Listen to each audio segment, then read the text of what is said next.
It's a grey area now. I still think of it as a remix because obviously I didn't produce the original record. I didn't produce the vocals. Obviously, all that was done many years ago. So I'm taking somebody else's work essentially and reworking it. So I suppose for me, even though the only thing that remains is the original vocal, I still think of it as a remix. Today on Rainbow Country, a spotlight on music production team, Seventh Heaven, who's remixed the likes of Cher, Eartha Kitt, and Donna Summer. Hi, I'm writer Adam Smith, author of Deep Sniff, A History of Poppers and Queer Futures. You're listening to Rainbow Country with Mark Tara. John Dixon, hi, how are you? Hi, hello, thanks for having me. Well, thank you for being here. I have to It's say, thank you for being here, especially to talk about your involvement in the 40th anniversary edition of Donna Summer's Cats Without Claws.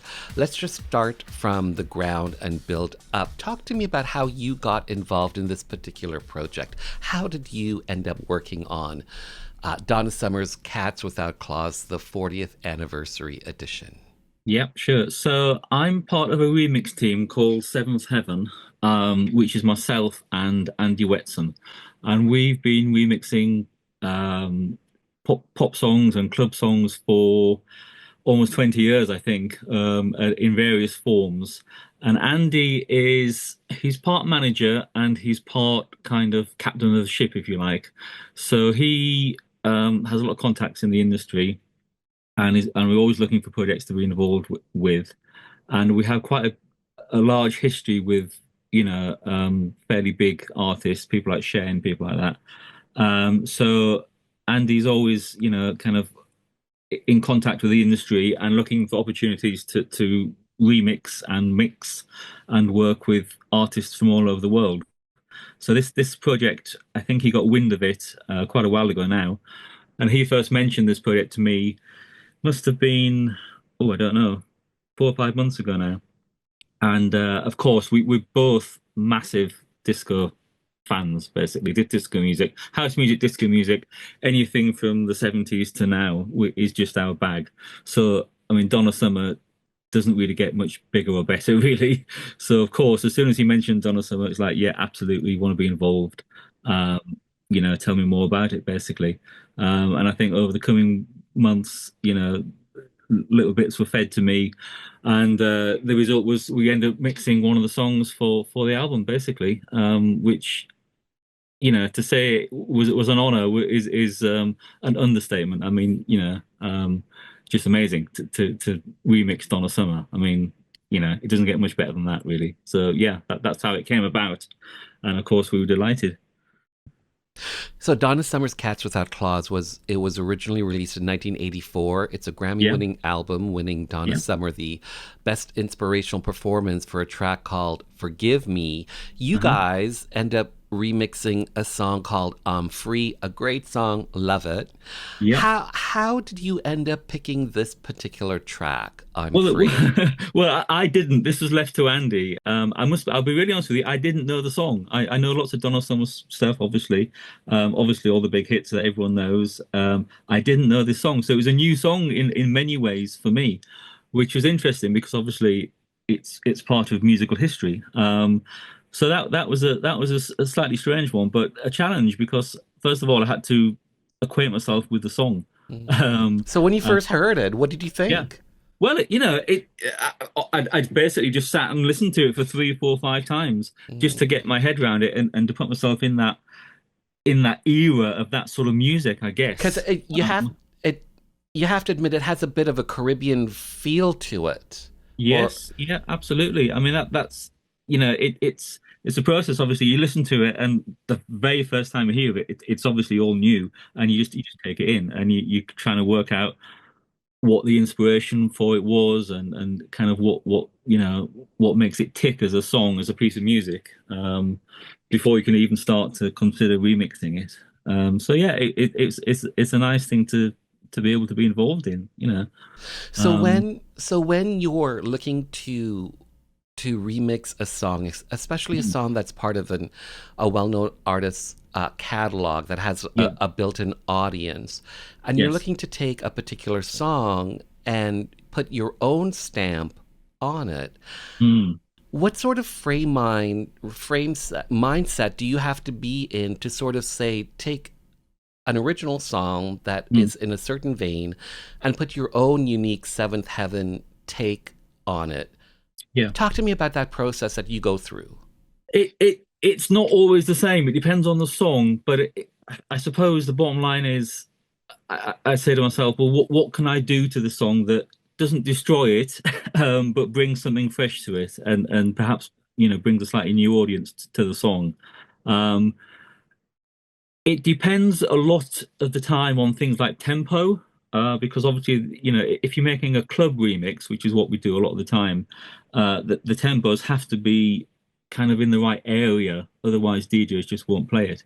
So there's kind of practical considerations to think about, and some songs we turn down and just say, oh, sorry, it isn't suitable for what we do. If the tempo is too slow and we can't remix it or we don't feel we can do it justice, then we just pass basically. And there's plenty of other people who can do a slow remix in a different style that isn't our style. So as long as the tempos are okay and we feel as though we can bring something fresh to the table, and of course we like the project and we think we can do a decent job, then we just then have to, I suppose, decide what sort of feel it's going to have, and is it going to be house? Is it going to be trance? Is it going to be sort of disco retro? And a lot of that is led by the artist, sometimes by the label, sometimes obviously by our own personal viewpoint. Um, and sometimes it's a bit hit and miss. Sometimes you can try different things out. You can take a song and think, oh, and this will work in this style, and you try it, and it's like, it's not happening. Let's start again. Let's rethink it. Um, so So, it's a process that isn't always the same depending on the song. so how was it to remix I'm Well, it free? was Was it it was an easy process for you?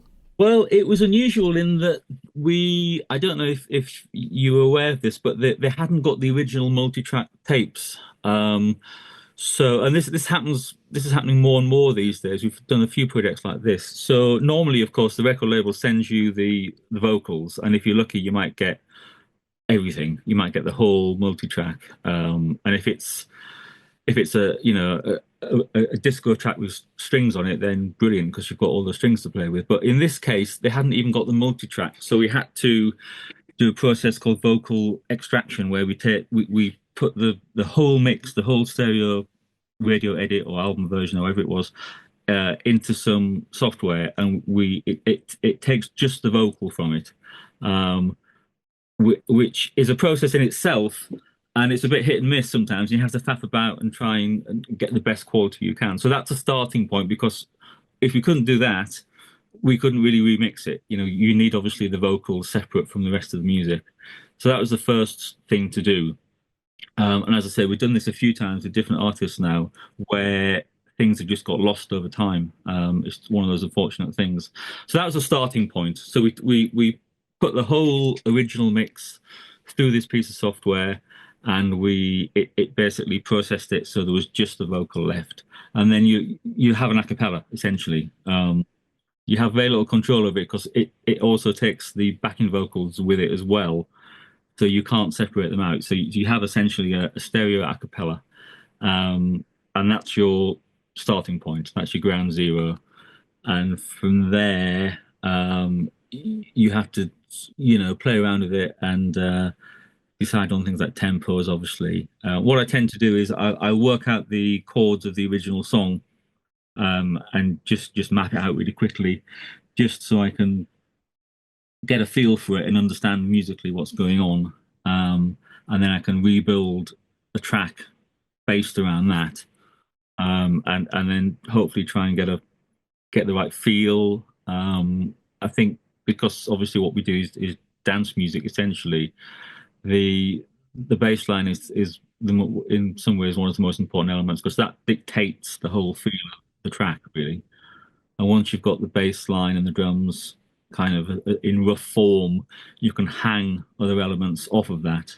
Um, but if you don't have that in the first place, it can be a bit difficult. So that's my process anyway. So it's kind of drums and bass and build the track up from there really. Mm. So remixing, Hmm. producing, Hmm. producing, remixing. When when you're when you're taking a track, when you're remixing a track, Hmm. and especially from an established artist like Donna Summer, and Yeah, you're putting your own stamp on it, yeah. do you think of it as a remix, or do you think of it as production? You're producing a track. The only difference is this comes with pre-existing vocals and a cappella.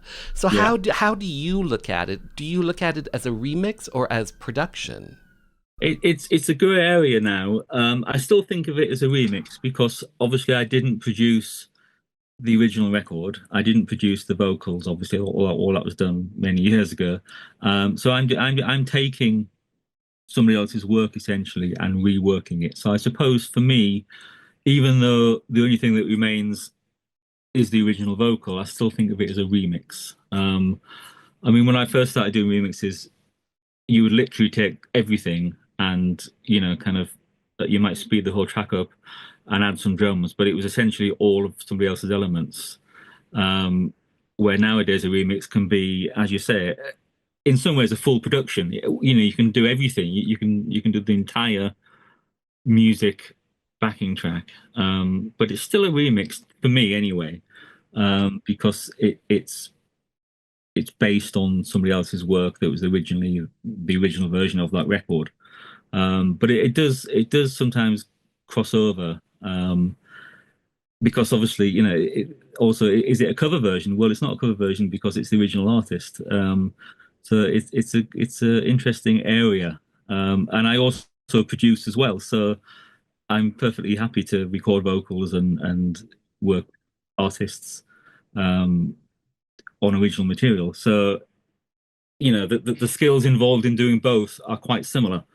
But I still think of it as a remix. If I'm taking somebody else's song and somebody else's performance and somebody else's production. I mean, even though the producer who produced Donna Summer's vocal, that's a skill, and that was done at the time. So it's not my production. That's how I see it anyway. So, so John Dixon, did you get your start professionally, being a remixer, being a producer with dance label group Almighty Records? Is this how this all started professionally? Well, that wasn't the start. I started out as a recording engineer. So I worked in London, um, in the late 80s, early 90s, engineering, um, anybody and everybody basically. And I got more into the programming side. It was just that dance music was a big deal then. And I was working with lots of sort of house labels and things. So I went from engineering, recording rock bands and all that sort of stuff, to using computers to make dance music. And I wasn't the artist. I was just pressing the buttons for the people. Um, and that's how I started working with Almighty Records, because they used to book the studio that I used to be the engineer in. And I'd worked with them and we got to know each other. And then I eventually went over to Almighty Records as an in-house producer, when they were first setting up their studio, basically. So I went in relatively early in their career, their history, and we set a studio up in North London. And it kind of, I think I was there, I don't know, 10 years, maybe something like that. Maybe not, maybe 7, 8 years.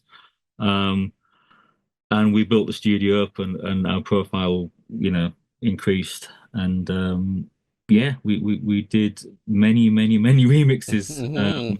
And there. here you are today. And here I am today. Yeah, I mean the history of the whole. There wasn't the remix. when I joined Almighty, the whole concept of a dance remix was kind of newish, really, in terms of taking, you know, a pop record and making a club version. And we just happened to be at the right time at the right place. I don't know if you know, but we did the Believe Share remix, and that just catapulted everything. That literally changed overnight our whole existence because all of a sudden we were remixing everybody and anybody um, in America and in UK and Europe. So we went from a tiny little record label, selling independent records back then at 12-inch records to remixing international artists. So Um, how did that Share Believe remix come about? I honestly can't remember how it actually came about. We'd done a few remixes before then for various labels, I think Sony and BMG, and they'd been well received. They had some traction, and we were, sort of it was building up, and we were getting asked to do more and more. Um, and then obviously the Share one landed, and it was such a big record anyway. Of course, I mean it was a massive hit. Um, but we were asked to do the mix and we delivered it and it wasn't even finished but the it got sent off by some it got sent off to the label. In my head it was a rough version, it was a rough mix, but the label said no, it's brilliant, it's finished, let's go with it. And it was that was it, it was out of my hands then. And it just blew up basically. So I don't actually know the person who said, "Let's get Almighty Records to remix Mm. Share." I can't remember. I wasn't really. I was in the studio. I wasn't really part of that process. Um, but that was certainly a game changer, definitely. Well, thank Almighty that they did. Yes, yes. How did this all come about for you? How did you end up in the music industry originally? Like, were you in Well, bands growing up? Like, what? I like a lot of kids. I had piano lessons. Mm. I was in the local school orchestra. I was interested in music without really knowing how or why. I just was sort of thing. And I started recording anything and anything really, just with a little portable cassette machine and a little port studio thing. I was in a band when I was at college. And as I say, I could read music, I could play a little bit of keyboards, I could work out chords and harmony and all that sort of stuff. But then I got into computers, and it all kind of it all kind of married together in that sort of 1990s, 2000s, when sort of house music and dance music was coming about. It was all about programming on computer and samplers, early days of samplers and things like that, and making music that way. And for whatever reason, I was lucky. I suppose I had all the different little skill sets to put it all together. So I could, I could play the piano, I could play the instruments, I could play the chords, I could program the machines, I could engineer, I could mix, and I just happened to kind of all fall into place. And it was, it was great. I was doing well, I was doing what I wanted to do without knowing what I wanted to do, if that makes sense. I was kind of putting all my skills together to make dance music essentially. But my influences growing up were, people like Pet Shop Boys and Dead or Alive and all the synth bands, Depeche Mode, of course, all that kind of 80s synth. I was fascinated. What's that? What's that drum machine? What's that keyboard? What's that? What's that? Um, and of course, as you get older, you learn all about them. And if you have an actual fascination, it draws you in and you learn how to operate all the machines that make these wonderful records. Do you have a favorite Pet Shop Boys track?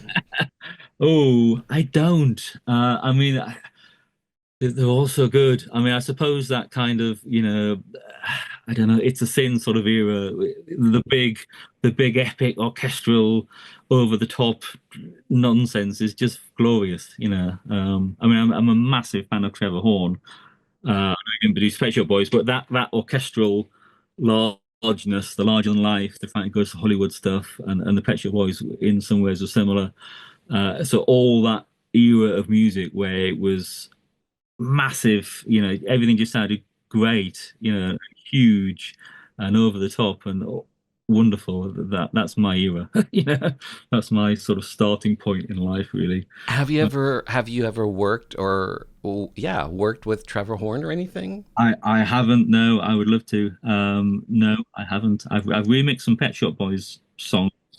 I haven't ever done anything that Trevor Horn, I don't think anyway, has touched. But he is in my head. He's the god. He's the one to reach for. And Steve Lipson as well, who was his programmer and guitar player and general you know genius. I think he's perhaps sometimes goes under the radar, but I think he was just as important as Trevor Horn in many ways for those those hits around that time, the Two Tribes and the Relax and all that sort of stuff. So you and fellow business partner Andy Wetson, Yeah. you guys created Seventh Heaven Yes. production house, Seventh Heaven. Talk to me about why you created this production house Yeah. and and what made you think to do it? Well, I was at Almighty, and it was. I think I said I was. I think I was there about 8 years. I can't remember exactly. Because the two of you worked together there, didn't Yeah, you? he worked there as well. Andy worked there. He was basically in the sales office essentially, um, and I was in the studio, but it was all one building. So of course we got to know each other quite well. And sometimes he'd even sing backing vocals on songs and things. So he was quite omnipresent, and we got on really well, obviously. I reached a point at Almighty where I felt I'd taken it as far as I could go, really. The remixes were still coming in thick and fast, but I just felt we weren't moving in the right direction. We'd done a few productions because, as you mentioned before, people said, "Well, if you can do a remix like this, why don't you produce artists?" Mm, And that really appealed to me. it's a valid So we did. question. Sorry. It's a valid question. Absolutely. So we sort of dabbled, in production. Mm, But I felt it's in some ways it's a very different thing because you have to work with artists and you have to get the best out of them, and it's a longer process. It's not just me in a studio, programming for 2 or 3 days doing a remix. It involves a much bigger circle of people. Obviously, you've got the artist or artists, and you have to, and you have to create something usually from nothing, essentially from scratch. So it's a longer process. It's not just, and I think the record label at the time couldn't really or didn't want to pursue that avenue because it was too, it wasn't immediate enough. So I felt I had to sort of move on really. So I left Almighty, even though we were very successful at the time. I just felt I was getting burnt out, if I feel really honest. And I was working 14, 15-hour days, 6 days a week. And if you do that for, you know, 7, 8 years, you start to get tired. So I left and I set up on my own. I have my studio in London. And I kept in contact with Andy. And I think he left, I think within a year, maybe within 6 months. I honestly can't remember. But then obviously he rang me and said, look, we work so well together. Why don't we just do our own thing? And I was doing bits and pieces as well, and I had management, and I was trying to find my way after leaving Almighty Records, trying to find my own way in the industry, and it was kind of going okay, but it wasn't amazing or anything. So Andy said, why don't we set up a remix production company? And he said, I'll manage it, and you do the music like you did at Almighty, and let's give it a go. Um, so we did, obviously, and it's done pretty well, really, over the years. I think I think Andy said it's something like 600 remixes we've done to date, which is quite a lot, really. And yeah, I mean, we just, I think because we know each other so well, we don't really have to discuss anything. mhm. Um, we know how each other's minds tick and You work. have a shorthand. Well, he just says do this, and I'm like, yeah, okay, fine, and Mm. he just leaves me to do it, and I get on with it, and then he goes, yeah, that's fine.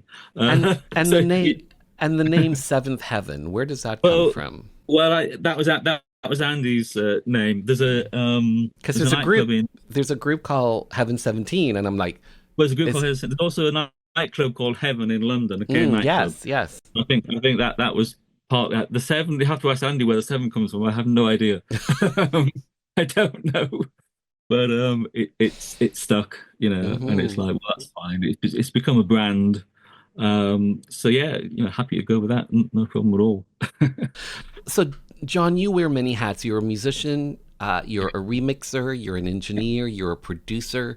For you, you feel most comfortable doing what?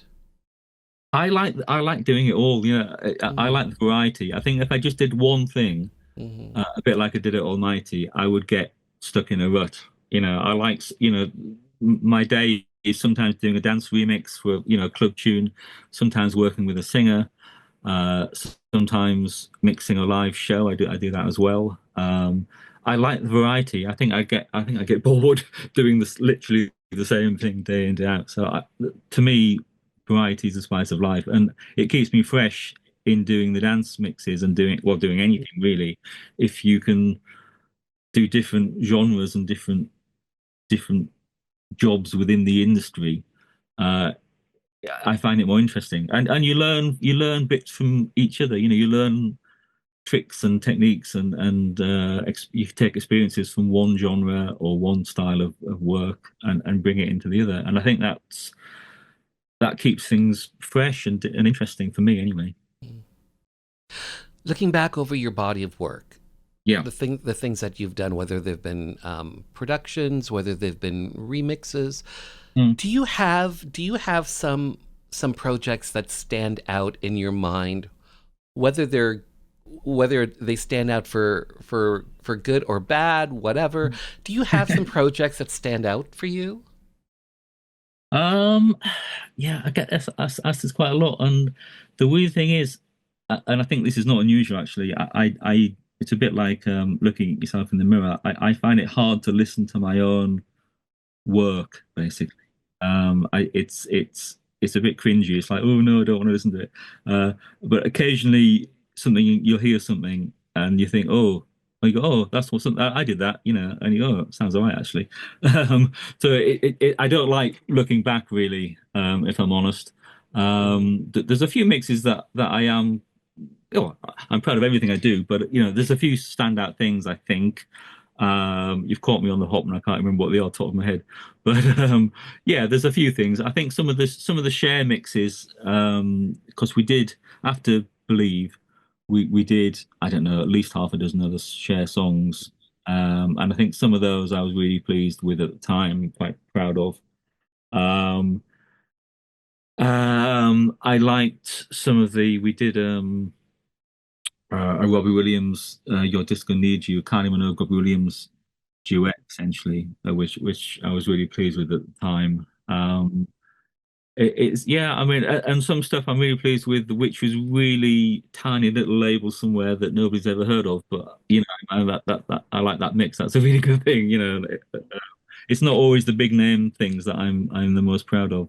Um, so yeah, it's I'm trying to think. I'm trying to think of a name I can give. I can't. Oh, I tell you what, uh, Agnetha and Gary Barlow mix. We did a remix of that duet that they did. For me, that was a standout song because it was such an unusual project, and it was a great song and obviously great vocals, and it just seemed to gel together really nicely. So that's one that I don't get sick of, and I'm proud of. So yeah, that one I suppose. If you're gonna pick one. So John, here's my last question for you, and it's simply this: what do you hope your audiences come away with after they've experienced your musical stylings, whether it's a Yeah. remix, whether it's one of your original productions, whether it's, Donna Summer's "I'm Free"? What do you hope audiences come away with after they've experienced John Dixon, whether they know it or not? Yeah, yeah, yeah. Well, of course, a lot of the music I make is meant to be heard in a club. And I actually don't really go to clubs. I'm not a club goer at all. But I do create these 8, 9 minute long kind of club mixes that I hope. Well, my aim, my intent is to take someone on a journey, basically, and with the bowls and the drops and all that sort of stuff, and going to a euphoric sort of climax, if you like, at the end. Of course, nowadays clubs tend to play 2, 3 minutes of each song, which totally ruins it. But historically, um, the idea of a 12-inch club remix was 6, 7, 8 minutes long, or even longer. And I think if anything, what I try and do is take people on a journey, so that by the end of it, it's a total high. Basically, it's a natural high, um, and I hope that's what I do in the when I do a dance remix. That's my intention anyway. Um, yeah, so that I think that to take someone on a journey from nothing to 6, 7 minutes later with a great song, hopefully good production, and you want to dance. Obviously, that it's dance music, so it's got to make you want to dance. If it does those things, then I'm happy. That's my goal. Well said, well said. John Dixon, well said, well done, well remixed, well produced. Thanks for your time. Thanks for being on the show. My pleasure. Thanks for having me.